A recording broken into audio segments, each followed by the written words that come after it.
आसनसोल दक्षिण विधानसभा क्षेत्र के अंतर्गत रानीगंज के न्यू 11 इलाके में पाड़ा पाड़ा जाकर भाजपा के विधायक अग्निमित्रा पॉल ने व्यापक जनसंपर्क अभियान चलाया। इस दौरान उन्होंने स्थानीय लोगों से मुलाकात कर उनकी समस्याएं सुनी और समाधान का भरोसा दिलाया। इस दौरान विधायक अग्निमित्रा पॉल ने कहा कि क्षेत्र के विकास और आम जनता की बुनियादी सुविधाओं को लेकर वे लगातार काम कर रही हैं। सड़क, पानी, बिजली और साफ सफाई जैसी समस्याओं को प्राथमिकता के आधार पर हल किया जाएगा। जनसंपर्क के दौरान स्थानीय भाजपा कार्यकर्ता और समर्थक भी मौजूद रहे। लोगों में विधायक को लेकर उत्साह देखा गया और कई स्थानीय निवासियों ने अपनी समस्याएं सीधे उनके सामने रखीं। স্বাস্থ্যসাথী কার্ডে তো তোমার বেসরকারি হাসপাতালে বেডও পাও না। এখানে তুমি সারা ভারতবর্ষে যে কোনো হাসপাতালে যাও 5 লাখ টাকার বিনামূল্যে তুমি আলো আমরা করব, মোদিজি করবে। ঠিক আছে, একবার আমাদের সুযোগ দাও, বুঝলে? এবার বিজেপি ছাড়া পদ্মফুল ছাড়া কিচ্ছু না। টিএমসি চালাচ্ছে মুখ্যমন্ত্রীটাকে, তার নাম কি? মুখ্যমন্ত্রীর নাম কি? পশ্চিমবঙ্গের মুখ্যমন্ত্রীর নাম কি? মমতা ব্যানার্জি। তো তাহলে মমতা ব্যানার্জি তোমার পেনশন দিচ্ছে না, আমি কি করবো? করবেও না, পয়সা নেই, সব চুরি করে ভাগ করে দিয়েছে, করবেও না। আমাদের 2 মাস বাদে ভোটে মোদিজিকে জেতাও, প্রত্যেকটা মহিলা 3000 টাকা করে পাবে। তোমার কাঁচা বাড়ি আমরা পাকা করে দেবো উইথ বাথরুম। বাকি তো ছেড়েই দিলাম, ছেলে মেয়েদের চাকরি হবে, যার যেরকম যোগ্যতা সে সেরকম চাকরি পাবে। এবার মোদিজি ছাড়া, পদ্মফুল ছাড়া কোনো দিকে তাকাবে না, বোঝা গেল? 15 বছর ঠকেছে তো, 15 বছর তারপর যদি তোমাদের না হয় তখন আমি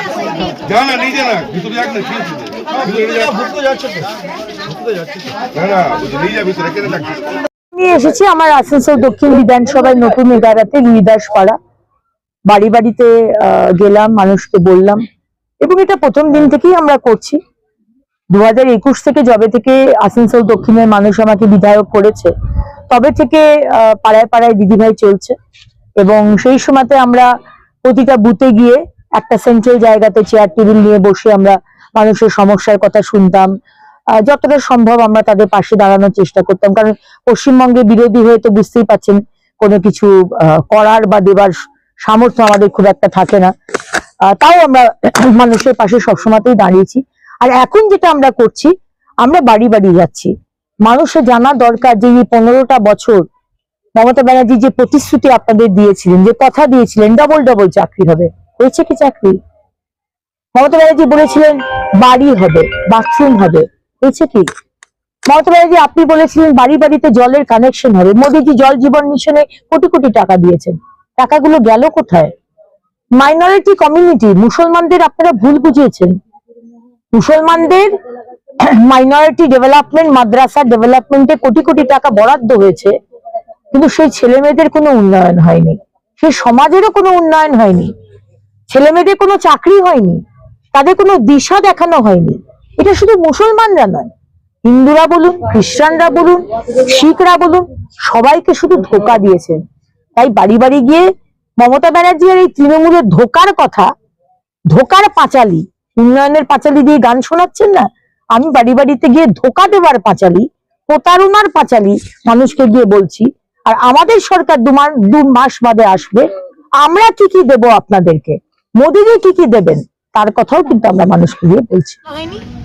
বলা হয়েছে যে মমতা ব্যানার্জি আপনি বিএসএফ কে জমি দেননি, বছরের পর বছর জমি চাওয়া হয়েছে বেড়া বানাবার জন্য, ইন্টারন্যাশনাল ফেন্সিং, বাংলাদেশ থেকে যাতে রোহিঙ্গারা, বাংলাদেশিরা না ঢুকতে পারে, আপনি জমি দেননি। আপনার পার্টি, আপনার দল, আপনার নেতৃত্বকে দিয়ে, আপনার জনপ্রতিনিধিদের দিয়ে ডকুমেন্টস বানিয়ে দিয়েছেন এই রোহিঙ্গাদের। আজকে তাদের কাছে Aadhaar card, voter card, ration card, PAN card কোথা থেকে এলো? আপনার সরকার বানিয়ে দিয়েছে। তাই আসানসোল দক্ষিণে রোহিঙ্গা বাংলাদেশি মুসলমান হয়তো কম আছে, আসানসোল জেলাতে হয়তো কম আছে, কিন্তু সারা পশ্চিমবঙ্গে রোহিঙ্গা অনুপ্রবেশকারীদের আপনি ঢুকিয়ে দিয়েছেন। এর মধ্যে জঙ্গি গোষ্ঠী রয়েছে, যারা পশ্চিমবঙ্গে থাকছে, খাচ্ছে, তারা সারা ভারতবর্ষে টেররিস্ট অ্যাক্টিভিটি, নাশকতা করছে। আর তাদেরকে যখন ধরা হচ্ছে, তারা বলছে আমরা তো পশ্চিমবঙ্গ দিয়ে এসেছি, আমরা তো নবান্নর সামনে 14 দিন হোটেলে ছিলাম, আমরা তো মেদিনীপুরে 11তে হোটেলে ছিলাম। এই তো হচ্ছে মমতা ব্যানার্জির সুরক্ষা, মানুষকে সুরক্ষা দেওয়ার যে ব্যবস্থা, এই হচ্ছে মমতা ব্যানার্জির সরকারের সেই সুরক্ষার ব্যবস্থা। दीदी ममता बनर्जी आप जब मुख्यमंत्री हुए थे 2011 साल में, तो 2008 साल में सिंगूर से अब टाटा कंपनी को भगा दिए थे। अगर टाटा कंपनी सिंगूर में आते तो बहुत नौजवान हमारी युवा समाज को नौकरी मिलता। आज टाटा कंपनी एक बड़ा कंपनी है, उसका सराउंडिंग में छोटा छोटा और भी कंपनी आता। टाटा को देखकर और भी कंपनी दूसरे राज्य से आते, लेकिन टाटा को भगाकर आप इंडस्ट्रियलाइजेशन का जो सपना, जो वर्क कल्चर है, उसको आप खत्म कर दिए। उसके बाद से देखिए एक भी कंपनी आया नहीं है, क्योंकि उन लोग को मालूम है कि हम जाएंगे ना तो आज तृणमूल के जो कैडर लोग आके बोलेगा तोला चाहिए, सिंडिकेट हम लोग को चलाना है, ये जमीन से इतना करोड़ों रुपया हमको देना है चंदा। कोई आया नहीं है। आज आप 15 साल बाद 18 से 40 साल के नौजवान को आप 1500 रुपया दे रहे हैं। 1500 रुपया, आप तो बोले थे डबल डबल नौकरी होगा, हर अब 1500 रुपया भीख दे रहे। आप बोल रहे कोई भी काम छोटा नहीं है, घुगनी बनाओ, अपना बीवी को बोलो घुगनी बनाने के लिए, चाय बनाने के लिए। अच्छा, आपका परिवार का, बैनर्जी परिवार का जो है नौजवान लड़का लड़की सब घुगनी बनाते हैं क्या? सब चाय बनाकर क्या रोजगार करते हैं? हम तो सुने हैं आप लोग का घर में झाड़ बत्ती है, एस्केलेटर है, ये घुगनी बनाकर हो गया क्या ये सब? ममता बनर्जी, ये डबल स्टैंडर्डनेस और धोखागिरी और हिपोक्रेसी ना बंगाल के लोगों को मत समझाइए। 15 साल आप धोखा दिए हैं, नौजवान को धोखा दिए हैं, बुजुर्ग को धोखा दिए हैं, महिला को धोखा दिए हैं, हिंदू को धोखा दिए हैं, मुसलमान को धोखा दिए हैं, सबको धोखा दिए हैं।